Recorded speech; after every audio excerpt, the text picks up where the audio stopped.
வெயில் காலம் மண்டே பொழக்குது, உடம்பெல்லாம் தக தக தக தகன்னு எரியுது, கண்ணெல்லாம் எரிச்சலா இருக்கு. இந்த வெயில் காலத்துல அந்த அனலை எங்களால் தாங்கவே முடியல.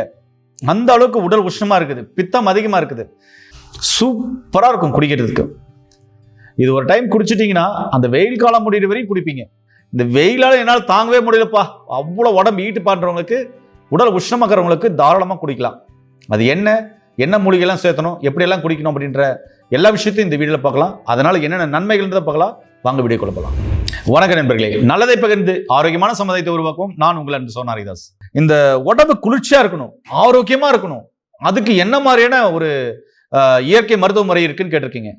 ரொம்ப ரொம்ப அற்புதமான ஒரு இயற்கை மருத்துவ முறையை சொல்றேன். இதை காலையில ஒரு 10 மணிலிருந்து ஈவினிங் ஒரு 3 மணிக்குள்ள அப்பப்ப குடிச்சு சாப்பிட்டு முடிச்சிருங்க. இடையில உங்களுக்கு தேவைப்பட தண்ணி குடிக்கலாம், ஜூஸ் குடிக்கலாம், உணவுகள் எது வேணாலும் எடுத்துக்கலாம். இடையில சிப்பா, அதாவது ஒரு 1/4 டம்ளரா அப்பப்ப குடிச்சுக்கலாம். குடிச்சு பாருங்களேன், 2-3 நாள்ல உங்க உடம்பு அவ்வளோ குளிர்ச்சியாகிறதையும், உங்க உடம்புக்கு அவ்வளோ இதமா இருக்கிறதையும், உங்க உடம்பு அவ்வளோ ஆனந்தப்படுறதையும், உடம்பு தேவை இம்யூனிட்டி பவர் கிடைக்கும், உடல் குளிர்ச்சி ஆகும், நல்ல நிம்மதியான தூக்கம் வரும், உடல் உஷ்ணம் குறையும், ஆரோக்கியமா இருக்கும். அப்பா இப்போதான்டா தெம்பே வந்துச்சு உடம்புக்கு அப்படின்னு ஃபீல் பண்ற அளவுக்கு ஒரு மூலிகை பானம் அவ்வளோ வேலை செய்யும். அது என்னென்னு தான் கேட்குறீங்க. வாங்க வெளிப்படையா என்னென்னு சொல்ல போறேன். நண்பர்களே, ஒன்றும் இல்லை, ஒரு 1/2 லிட்டர் மோர் வச்சிருக்கேன். இது 1/2 லிட்டர். அதுக்கப்புறம் இஞ்சி. இந்த இஞ்சியை தோல் சீவிட்டு ஒரு இந்த அளவுக்கு, ஒரு துண்டு அளவுக்கு பார்த்தீங்கன்னா எடுத்துக்கிட்டு நல்லா இடித்து இந்த தயிர் உள்ளே போட்டுடணும். நல்லா புரிஞ்சுக்கோங்க, இந்த தயிர் உள்ளே போட்டுடணும். உப்பு தேவையான அளவு வச்சுருக்கேன். இந்த உப்பு உங்களுக்கு தேவையான அளவு, அந்த 1/2 லிட்டருக்கு தேவையான அளவுக்கு இந்த உப்பும் போட்டுக்கலாம். அதுக்கப்புறம் சோம்பு வச்சுருக்கேன். இந்த சோம்பு 1 ஸ்பூன் போடணும். 1/2 லிட்டருக்கு 1 ஸ்பூன் சோம்பு, பெருஞ்சீரகம்னு சொல்லுவாங்க, சோம்பு போடணும். அதுக்கப்புறம் கொத்தமல்லி தழை. இது ஒரு கைப்பிடி, நல்லா இப்படி ஒரு கைப்பிடி, இப்படி ஒரு கைப்பிடி, இப்படி இல்லை இப்படி ஒரு கைப்பிடி தலையை மட்டும் பிச்சு அந்த மோரில் போடணும். அதுக்கப்புறம் கருவேப்பில்லை. இந்த கருவேப்பில்லை என்ன பண்ணணும், நல்லா இப்படி உருவி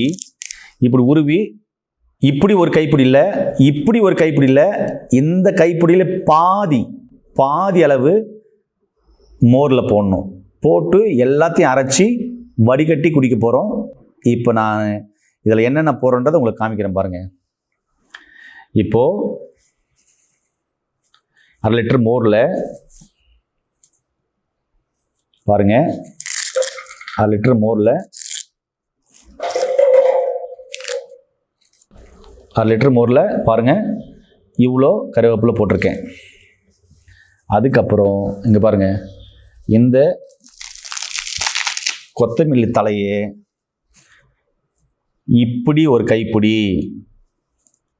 இப்படி இல்லை இப்படி ஒரு கைப்பிடி எடுத்திருக்கேன். இதையும் கழுவுனது தான், இதையும் பார்த்தீங்கன்னா போட்டிருக்கேன். பெருஞ்சீரகம்னு சொல்கிற சோம்பு 1 ஸ்பூன் வரும் பாருங்கள், இந்த 1 ஸ்பூன் இதில் போட்டிருக்கேன். அடுத்தது தேவையான அளவு உப்பு, போட்டிருக்கேன். அடுத்தது இஞ்சி 1 துண்டு, இந்த இவ்வளோ போடுறேன். இந்த இஞ்சி 1 துண்டு வச்சுருக்கேன். இதை தோல் சீவிட்டு இதெல்லாம் போட்டு இப்போ அரைச்சி எடுத்து லாஸ்ட்டில் வடிகட்டத்தை உங்களுக்கு காமி போகிறேன். இதையும் போட்டுக்கலாம். இதுதான் வழிமுறை, சரிங்களா நண்பர்களே? இப்போ உடலுக்கு குளிர்ச்சியான அற்புதமான ஒரு மூலிகை மோர் ரெடி ஆயிடுச்சு.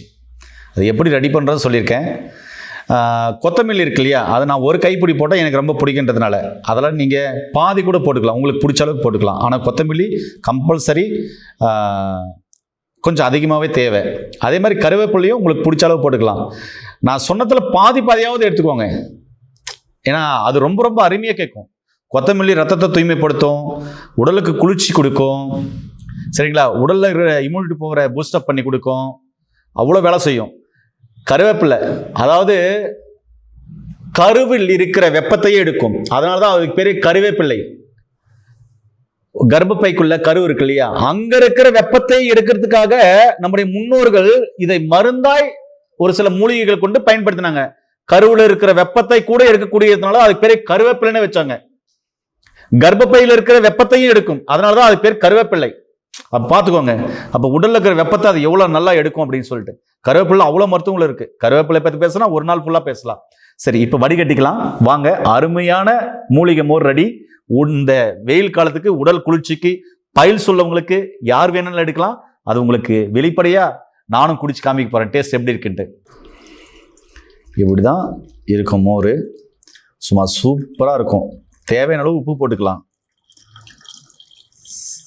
சரிங்களா? இதில் இன்னும் கொஞ்சம் தண்ணி ஊற்றினீங்கன்னா இன்னும் நல்லாவே வடிகட்டி இறங்கும். சரிங்களா? 1/2 லிட்டர் ஊற்றி வச்சுக்கினீங்கன்னா காலைல ஒரு 10-11 மணிக்கு மேலே வெயில் நல்லா சூடாக அடிக்கும்போது அப்போ இருந்து ஒரு 3 மணி வரையும் அப்பப்போ பார்த்தீங்கன்னா நீங்கள் குடிச்சிக்கலாம். 1/2 லிட்டர் ஊற்றி வச்சு இப்படி ஊற்றி வச்சுக்கணும். இப்போ அற்புதமான மூலிகை மோர் ரெடி. இதை 1/2 பாட்டில் நினச்சிக்கோங்க. காலையில் ஒரு 11 மணிக்கு மேலே ஈவினிங் 3 மணிக்குள்ள அந்த சூரியன் உஷ்ணமாக இருக்குதுல்ல, அந்த நேரத்துலேருந்து அந்த உஷ்ணம் தண்ணீரும் போது ஒரு 3 மணி வரையும் தண்ணியில் அதுக்குள்ளே குடிச்சு முடிக்கணும். ஒரே முட்டை குடிச்சிடக்கூடாது. இடையிலங்க பாருங்க, இப்படி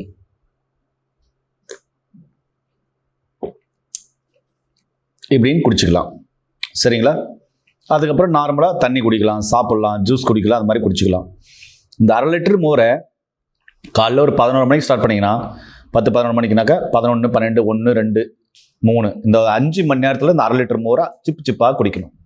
குடிக்கும்போது உடம்புக்கு அவ்வளோ எனர்ஜி கிடைக்கும். உடம்பு உஷ்ணம் குறையும், உடம்புக்கு ஆரோக்கியமாக இருக்கும், நல்லா ஜீரணமாகும், நல்லா தூக்கம் வரும், நரம்புகள் வலிமையாகும், உடம்புக்கு அவ்வளோ எனர்ஜி கிடைக்கும், உடல் உஷ்ணம் தணிக்கும், அவ்வளோ நன்மைகள் செய்யும். இப்போ நான் சொன்னேன் இல்லைங்களா, இந்த அளவெல்லாம் ஒரு முழுமையான அளவுகள், ஒரு அப்ராக்சிமேட்டான அளவு தான். அதில் உங்களுக்கு அந்த கொத்தமல்லி, கருவேப்பிள்ளை, இஞ்சி எல்லாம் கம்மி பண்ணிங்கன்னா கம்மி பண்ணிக்கலாம், சோம்பெல்லாம் கம்மி பண்ணிங்கன்னா கம்மி பண்ணிக்கலாம். ஆனால் இதெல்லாம் சேர்றது ரொம்ப ரொம்ப நல்லது. இதெல்லாம் சேரும்போது தான் அந்த மோருக்கு முழுமையான ஒரு மூலிகை மோராக தயாராகும்.